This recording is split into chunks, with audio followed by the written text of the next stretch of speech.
How's she going, boys? Mike here. Welcome back to Grampie's workshop. It's always nice when you drop into the shop, you know. And we had a terrible day yesterday. Did nothing but rain. When it wasn't raining, it was pouring. But you're here at the shop today and the sun is coming out. So thanks for being here. Appreciate it. I have been challenged to do another 5 favorite add-ons on my tractor. I was challenged by Jason at Oak Mountain Acotts. The first time I did my 5 favorite add-ons, it was add-ons that I physically put on the tractor itself. But I'm going to do it a little bit different this time. And I'm going to do my 5 favorite attachments that I put on the tractor to make the tractor work better. But these attachments are ones that I either made or I bought, but I've modified them slightly, somewhat, to make them, you know, to me at least, more user-friendly. So let's go have a look and, you know, see what they are. So I'm going to have to say my most favorite add-on is one that I totally made myself, right? I wanted a carrier for the back of the tractor because they're so dang handy, you know. Like, tractors are great, you can do a lot with them, but if the bucket's not on them, you've got no place to carry anything. So I wanted a carrier. So I ended up making this carrier. This carrier is made out of bed rails. This is just scrap iron that I had, right? I bought these pins for the 3-point hitch, and I bought this linch pin up here, but the rest of it was totally all homemade. And then I added this because the way I move this around is with my 2-wheel dolly, and when I used to wheel the dolly in here, it would go in so close that the wheels would scruff on the angles here. So I put that spacer in there just to keep the wheels back. That's all that's there for. But it sure is a great unit. Just to give you a little idea, this is 33 inches tall, I think. 35. I guess I made it 36 tall overall. So 2 pieces of bed rail here, and I just cut them and welded legs on them. Wait till I tip this over and I'll show you the bottom of it. It's really not even that heavy. So those bed rails just go on the bottom, and I just cut them at 45 and welded them up there, so nothing special. And then the whole thing is framed out with 1-inch angle iron. This is an interesting detail here. This vertical piece goes down, and I just welded another piece on here with a bottom on it. And the reason for that, and I welded one over here, is because I have a front for it. This is just a piece of 2-inch wide aspenite. And if ever I need to put a front on it, that'll slide in there, and it'll keep materials from falling out. This box, it's 29 inches deep, so I used to cut my firewood 16 inches long, and it's 48 inches wide, so I could get 3/4 of a face cord of wood in this carrier. And the good news about that was the tractor had no problems lifting it up. So anyway, the carrier has turned out to be a very valuable implement. I'm glad I made it. The boards are all held in just with, I put some screws in the front here and screwed them on. So yeah, you know, if you're thinking of what attachment can I get that could be really, really useful for my tractor, you should consider a carrier. You know, man, amazing what you can do with them. Okay, another add-on that I have that I really, really like for my tractor is my plow. This plow, it's a snow plow / grader plow, dozer blade. The reason they say that is because you see these springs that I'm touching.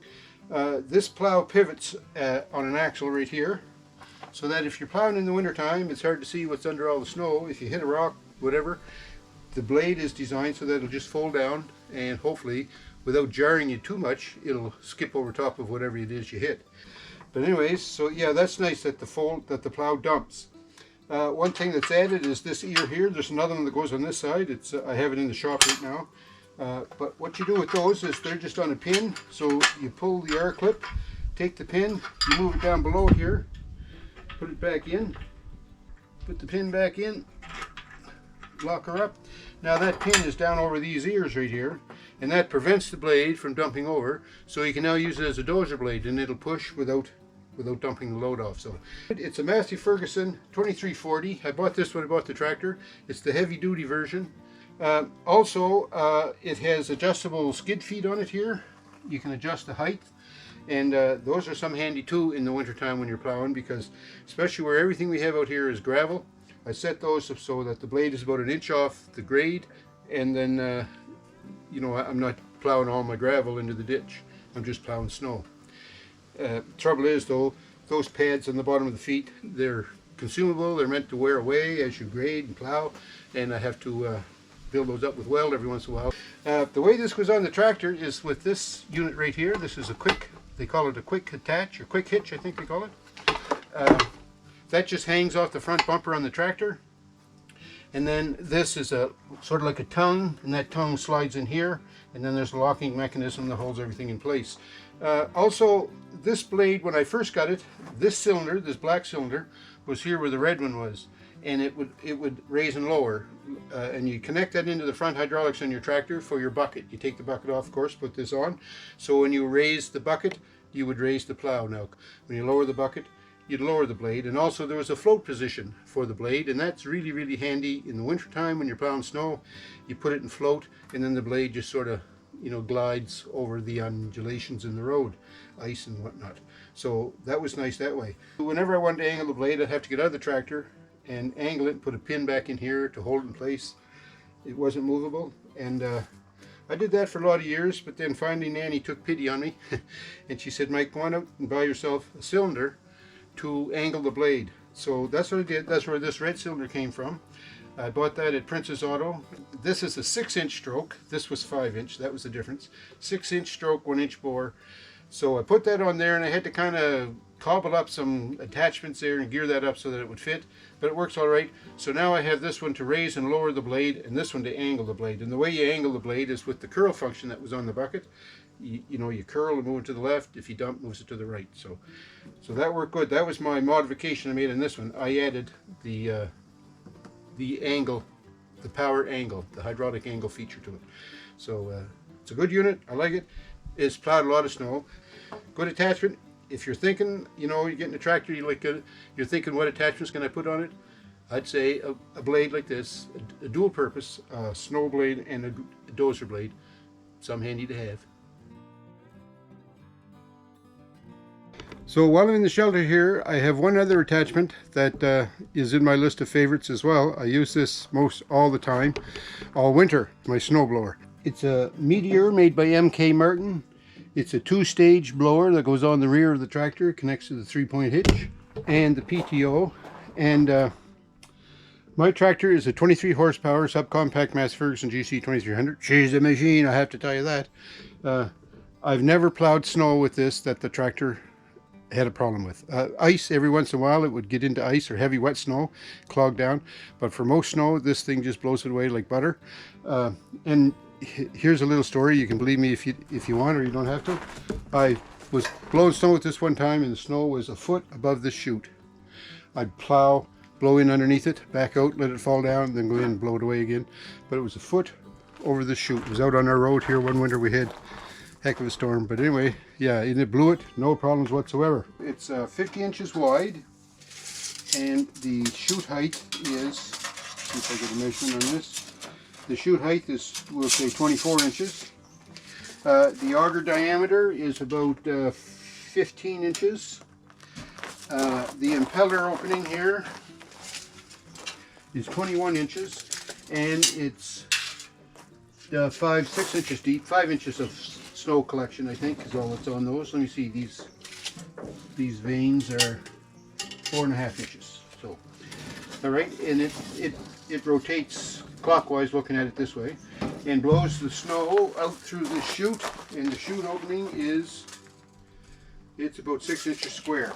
The add-ons that I've made on this tractor, when I first bought it, the fellas at the dealership put on this winch motor here, and I connect that to the 12 volts in the tractor, and I have a forward reversing switch in the cab of the tractor to run that. So that turns the screw and that rotates the chute. But the biggest modification I made on this snowblower was this little piece of metal I put in right here. I found with this blower, when you're blowing snow, it would end up it would spit out a lot of snow out front. Like the impeller was certainly gathering the snow and throwing it out, no doubt about it. But the snow would build up here so much that as the auger wheels were turning, it would not only force the snow into the impeller, but then it would pick up the excess on the top here and throw it back out. So I was finding I couldn't get nice, neat snow. And I like to, when I plow, I like it to be nice and neat when I'm finished, right? And I don't want to have to make multiple passes. So anyways, I was online one time watching YouTube videos, what else? And I noticed a lot of modern tractors had half of the impeller chute closed in. And I was thinking, okay, what's going on here is, as I'm rotating here and picking snow, it's pushing it into the impeller's throwing it up. It's not all getting out the chute. It's just kind of building up there. And then the auger picks it up again and spits it back out the front, like I was saying. With this chute on here now, that amount that gets back out onto the impeller to get thrown back out is minimized. And that made a world of difference to make it blow your road a lot clearer. So if you're thinking about getting a snowblower, I got this rear blower, and there's nothing this thing wouldn't blow that I pushed into it. Is blowing rocks as big as footballs, everything like that. If you can get through the chute, it'll blow it out. So consider getting a snowblower. That's a good add-on for a tractor. So another of my favorite add-ons is something I never ever thought I would get, and that's a chipper. But after Fiona, it was just too much to keep up to, so I was thinking, hey, having a chipper would be ideal. So we ended up buying this chipper from Woodland Mills. It's a Woodland Mills WC46 wood chipper. What a unit. I have to say that right off the get-go. It'll cut branches up to 4 inches thick, and to me I thought that was ideal for what we have here, because I was cutting limbs off of trees, and most tree limbs that are 4 inches or less are scrub. Anything bigger than that, keep for firewood. So it worked out good that way. One of the big features of this that I like, it has a hydraulic drive on an infeed roller, and there's a serrated infeed roller in here in this rounded portion, and once you start to log down the throat of the chipper, it just picks it up and blows it through there. And the chipper, it's a 24 inch diameter, 1 inch thick flywheel on it with 4 chipper blades. The chute on it is adjustable for 360 degrees, and of course you can angle the deflection chute here at the top as well. And another thing I like about this, because it has the hydraulic infeed roller, the entry to it is at a good height. You don't have to lift the branches up to pile them in the top, or like to get it up high in the chute. The chute is nice and low, so the branches slide in the front here. They go down, hit that roller, the roller pushes them into the chipper blade, and they chip up nice. The roller blade entry to is also reversible with this red handle. It's locked right now, but you push it in and it goes forward, you pull it out and it goes reverse. And there's a middle position where it'll stop feeding. So that's handy to have. Also for transport, this folds up, so it becomes quite small and compact for packing away and putting in the shed, and that's what I like, because, you know, storage area, it's a premium. So this is a nice attachment. If you're thinking about a chipper, I'd definitely consider a Woodland Mills. And the modification I made to this is I added this holster on the side for my lockers. Whenever you're chipping, or what I found anyway when I was chipping, I always said to cut some of the branches off. The chipper will take just about anything you put in it, but if there's a bunch of branches spread out on the side, then it won't get in the throat. So I used my lockers to cut those off, and I needed a place to put them. So I built this little holster on the side, so it holds the lockers pretty good. Hey, and I put a Grampie's Workshop sticker on it too. It's open at the bottom, so any water or leaves or anything that's in there, it can drain out. So there's an opening here, but the end of it is closed up. And the way you power the Woodland Mills is with the PTO on the tractor. This chipper was designed to work on PTOs from, I think, 18 to 30 horsepower. So the PTO hooks on here, and then there's a rubber drive belt that drives the pulley down here, or the wheel down here, that runs the hydraulic pump for the infeed motor. I've chipped some pretty beefy logs, like 4 inches, at least 4 inches in diameter, with my Massey Ferguson GC 2300. She's a great machine, was I telling you that? But the tractor never even knew that there was something on the back. It didn't even bog down any, didn't slow down RPMs at all. It just chipped right through it. So certainly 20 horsepower, 21, 23 horsepower tractors are capable of running this Woodland Mills WC46 wood chipper.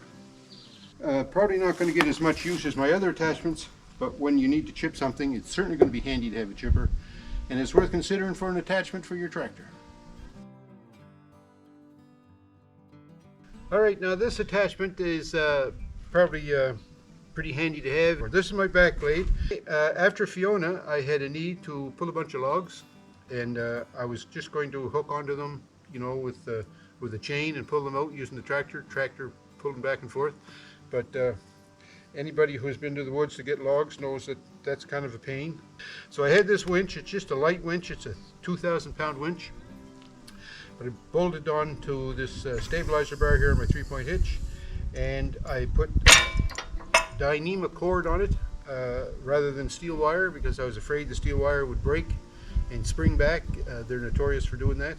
The Dyneema cord, when it breaks, it just sort of goes limp, so it doesn't spring back as much. So that was the purpose of the Dyneema cord. And then I just have a hook on the front here, and also at that same time I did that, I made these sniggin chains. I just put a loop here with a pin on the end, so I loop that around my log, and then I can hook my chain, my hook on here, and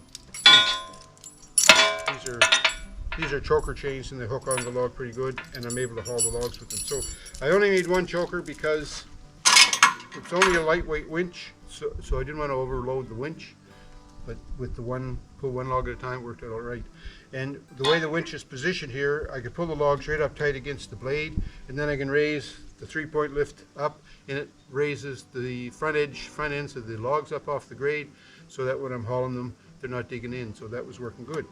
So this was a homemade deal, not the back blade. I bought the back blade used, but I mounted this winch and the fair lead and modified the cable on it. Also, the winch is wired back to a 12-volt outlet I have at the back of my tractor.